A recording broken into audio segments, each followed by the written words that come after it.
গত কয়েকদিন যাবৎ আমাদের প্রিয় নেতা জনাব তারেক রহমান, দুই রাষ্ট্রপতি জিয়া রহমান, দেশপ্রেমী বেগম খালেদা জিয়াকে নিয়ে বিভিন্ন রাজনৈতিক দল যে সমস্ত বক্তব্য দিয়ে আসছে তারই প্রতিবাদে দেশ ভাষা মহানতা অনুমোদন আয়ুক্ত আজকের এই পরিবার কংগ্রেসের সম্মানিত সভাপতি দেশ ভাষা মহানতা আন্দোলন সভাপতি জনাব রিপন, আজকের এই সমাজে উপস্থিত সম্মানিত নেতৃবৃন্দরা বক্তব্য দিয়েছেন।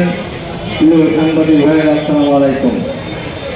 আসলে এই ধরনের কর্মসূচি আমাদেরকে দিতে হবে, এই ধরনের বক্তব্য দিতে হবে এই জন্য চিন্তা করি না। এটা খুবই দুঃখজনক ঘটনা। ঢাকা মিরপুরে সোহাগ নামের একজন ভাঙি ব্যবসায় হত্যাকাণ্ডকে কেন্দ্র করে সারা বাংলাদেশে যে তাণ্ডব চালানো হলো, যে সমস্ত স্লোগান দেওয়া হলো, এইগুলো মানে আছে কিনা আমি জানি না। সোহাগকে তো বিএনপি দলীয়ভাবে হত্যা করেনি, বিএনপি যুবদলের সাথে সে চলত, সে নিজেও ব্যবসা সংক্রান্ত ব্যাপারে জড়িত ছিল। তারই পরিপ্রেক্ষিতে সে নিঃসংসভাবে সে হত্যাকাণ্ডের শিকার হচ্ছে। আমরা নিন্দা জানিয়েছি, যারা হত্যাকাণ্ডে জড়িত ছিল আমাদের দলের যুবদলের একজন ছিল বলে আমরা মনে করেছিলাম, তাদের আমরা দল থেকে পুরস্কার করেছি। আমাদের নেতা জনাব তারেক রহমান পরিষ্কার করে বলছেন তাদেরকে আইনের আওতায় নিয়ে আসতে হবে। তাহলে এখানে তারেক রহমানের দিকে সরে দেওয়া হলো কেন? এত বড় দুঃসাহস কোথায় পান? সরে আনতেন হাসিনা যে পথে তারেক দলের পথে, এই সরে অর্থ দেখি কেউ এখানে নিজের দলে কারো তারেক রহমান আরো এই সমস্ত ধাক্কা দিল্লি না ঢাকা, ঢাকা ঢাকা না দিল্লি, ঢাকা না লন্ডন, ঢাকা ঢাকা, টাকা হচ্ছে ঢাকা, যার হলে লন্ডন। এই সমস্ত মুখে কিন্তু আমরা টেস্ট করে দেবো, স্পষ্ট করে বলছি। এই সমস্ত আজেবাজে কথা লন্ডনে টাকা পাঠানো লাগে? হ্যাঁ, দেখুন মনে করে মনে করে না। লন্ডনে আমাদের হাজার হাজার নেতা করতে আছে, কেন লন্ডনে টাকা পাঠাবো? কিসের জন্য? কার কাছে পাঠাবো? কি প্রয়োজনে পাঠাবো বলুন তো? এই সমস্ত নাগরিকের কথা মতো এই সমস্ত অনেকে প্রচার করে। তারপরে মারা গেল একজন ধর্মের রক্তেরা যুবদল কিসের জন্য চুল, কি জন্য পড়াশুনো করলো? একটু ভাষায় গুলো, হ্যাঁ কি ভাষায় গুলো?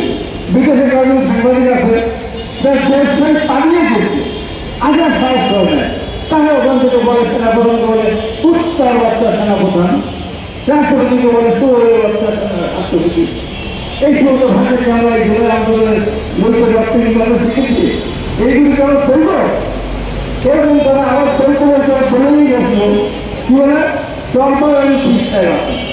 উনি বলেন যে তার অন্য যদি এত ভালো মানুষ কি হবে, যার ভাগে আনতে না মানুষ হাল হয়ে দেওয়ার জন্য বড় তারা। আমি যদি আপনাকে প্রশ্ন করি, আওয়ামী লীগের সাথে তো দীর্ঘদিন ছিলেন, আওয়ামী লীগকে ঘরে টিকে রাখার জন্য চেষ্টা করেছিলেন, যে কারণে আওয়ামী লীগের সাথে হয়ে আওয়ামী লীগের পক্ষ হয়ে বরিশালে মেয়র নির্বাচন করতে গিয়েছিলেন। তো বরিশালে আপনি হাত টাকা ভেঙেছে, আপনার যে একজন সুলতানের কামিয়ে দেওয়ার মতো করে রাস্তায় ফেলে পিছালো, তারপর আপনার কাছে বলছিল বলুন তো, মাথা ফাটিয়ে কিছু লজ্জা করে না? আমরা দেখলেন যে মুখটা রক্ত, কোন অপরাধ করেছেন আপনি? আমি তারেক রহমানকে বক্তব্য দেন, আপনারা আন্দোলন দিয়ে দেখে বলুন তো, কোন আন্দোলন নিয়েছিলেন? স্বাধীনতা আন্দোলন ছিলেন আপনারা না? আপনারা জানেন না। এই যে পরের একটা কাজ আপনারা করছেন, একটা কাজ বলেন। একটা সিনেমা দেখেছিলাম গোলাপি ট্রেনে, এখন বলে গোলাপি একটা কথা কও, গোলাপি একটা কথা কও, একটা কাজের কথা বলেন যে একটা কাজ সেটার জন্য বলছি। আন্দোলনের সময় থাকলে সরকারের তাদের সাথে বাঙালি করেন, আর এখন ওই বৈঠকের নির্বাচনের পরে লাঠি গুটা খেয়ে তারপরে সরকারের সুব্যবস্থা নিয়ে ছেড়ে দিয়েছে আন্দোলনের একটা বড় বিস্তার রয়েছে। আর যাদেরকে আমরা বললেন না, পেটের মধ্যে করে রেখেছিলাম ৭১-এর পরে তো খুনি রাজাকার, যাদের দলের আমি যারা শফি সাহেব, একটা শফি সাহেব, উনি কি বললেন, আমরা মুক্তিযুদ্ধে অংশগ্রহণ করিনি, আমি এক পাকিস্তান রাখতে চেয়েছিলাম। এই বড় চিন্তা করেন, আরে সর্বনাশ, এক পাকিস্তান রাখতে চেয়েছিল মানে সেই এক পাকিস্তান রাখতে গিয়ে আমার কত বাবু ঘোষিত হয়েছে, কত বাবার ধমধম হয়েছে, কত মানুষ জীবন দিয়েছে, জনবল জানিয়ে সরকার হয়েছিল। আর এটা কোন ব্যাপার না, এমন কোন ব্যাপার না। আজকে পরিষ্কার করে বলতে চাই, বিএনপিকে নিয়ে বাড়াবাড়ি করলে দেখেছেন তো, সারা আমাদের সাথে করে নির্বাচন করতে গিয়েছিলেন, অনেক করেন না, নির্বাচন করতে গিয়েছিলেন বিএনপি থেকে কয়েক আসন করেছিলেন। আবার সেনা আন্দোলন করতে গেলেন আমাদেরকে সাথে করে, নির্বাচন জন্য একা একা করলেন, কয়টা ঠিক করেছিলেন, মাত্র দুইটা ঠিক করেছিলেন। তাই বলে এত লাফালাফি পাচ্ছেন, এই দেশের মানুষ আর যাই হোক না কেন স্বাধীনতার প্রয়োজন শত্রু বড় হত্যাকারীদেরকে বাংলাদেশের রাষ্ট্রে ভোট আসতে দিবে না, পরিষ্কার করতে। এত লাফাচ্ছে আমাদের নেতা তারেক রহমান প্রধানমন্ত্রীর সাথে একটা সফল একটা আলোচনা করলেন। সারা বাংলাদেশটা বিভিন্ন দেশ বিভিন্ন দেশ তারা এখানে আশ্বস্ত হলো যে না, এইবার বাংলাদেশকে সহযোগ করা যায়, ইনভেস্ট করা যায়, আইনের দলের টাকা ছাড় দেওয়া শুরু করলো, নির্বাচনের একটা বাতাস প্রবাহিত হওয়া শুরু হলো। সেই মুহূর্তে রাজ্য ঐক্য কমিশনের কমিশনের সঙ্গে যখন বৈঠকে গেল, এনসিপি তারা পর্যন্ত সেখানে গেল, ওনারা গেলেন না।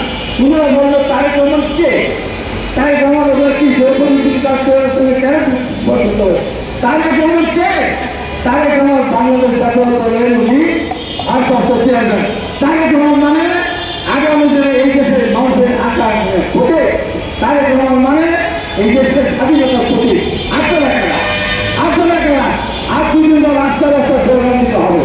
আমি বলেছিলাম এই মিথ্যাবাদী এই মুনাফেক দল আমার সাথে লেগেছিল, হাত ধরে যাচ্ছে, নিজেরা কোরআন ঘুরে আমার দায়িত্ব পাবো। আমি বলেছিলাম আট জনের মিথ্যে কথা বলে ওদের নামাজের পুরো নেতা নেতৃত্ব বা তার পিছনে নামাজ পড়া যাবে না, বিষয়ের জন্য নামাজ পড়া যায় না। জামাতের যারা মিথ্যে কথা বলে তারা কোনো মন্দিরে আগুন দিতে পারবে না। এমন দিন আসবে আমরা কিন্তু শুরু করবো বাংলাদেশের যেখানে জামাত যেখানে জন্মদিনে নামাজ করবে তাদেরকে সেখানে হয় জামাত থাকতে হবে, তাহলে মসজিদ থাকতে হবে, তার কোনো বিপদ থাকবে না। পরিষ্কার করে বলেছে বিএনপিকে নামতে আসেন না, বিএনপি আমি কি রয়েছে আমলগুলো রয়েছেন ধরান দেয়, নতুন করে ধরান দেয়। এই সময় আমরা বলছি নৌকা ধানেছি 2 সালের একই দিন পরিষ্কার করে বলেছে এই স্লোগান যে দিবে তাকে ধরে রাত করে স্লোগান দেয়, ধরে ছুরি করে না তাকে করেন না, জিব্বাটা টেনে দিয়ে কারো কুত্তাকে খাওয়া দেবেন, কারো কুত্তা আমি কারো কুত্তাকে মানুষ এত বড় সাহস। আমরা জীবনে আজকে কত 17 বছর 16 বছর আন্দোলন করলাম, কতভাবে মানুষ আমাদের জীবন দিল, হুমায়ুন ভাইরা গুম হচ্ছে, শত শত মানুষ জীবন দিল, আমরা রিমান্ডে গেলাম, একটি শখ ছিলাম, আর কোনো কিছু না করে আজকে বিএনপি যুদ্ধে হঠাৎ করে মাটি নিয়ে পড়লেন। পরিষ্কার করে বলতে চাই বিএনপিকে আমি তো চেষ্টা করেছি নাকি, আমি সব এক ছিল, আমি ছিল, পুলিশ ছিল, তাদের যুবক ছিল, ছাত্র ছিল, কত সংগঠন তাদের ছিল। বিএনপিকে নিশ্চিন্ত করতে গিয়ে আওয়ামী লীগ দেশ ছেড়ে পালিয়েছিল। আর আপনারা যদি নিশ্চিন্ত করতে চান, বিএনপির যুদ্ধে লেগে যদি মনে করেন যে বিএনপিকে রাজপথে চলে দিবেন, এই পরিষ্কার সামনে দাঁড়িয়ে বলছে বাংলাদেশের মাটি থেকে চিরদিনের জন্য আপনাদের রাজনীতিকে আমরা বিজয়ী করে দেবো ইনশাআল্লাহ।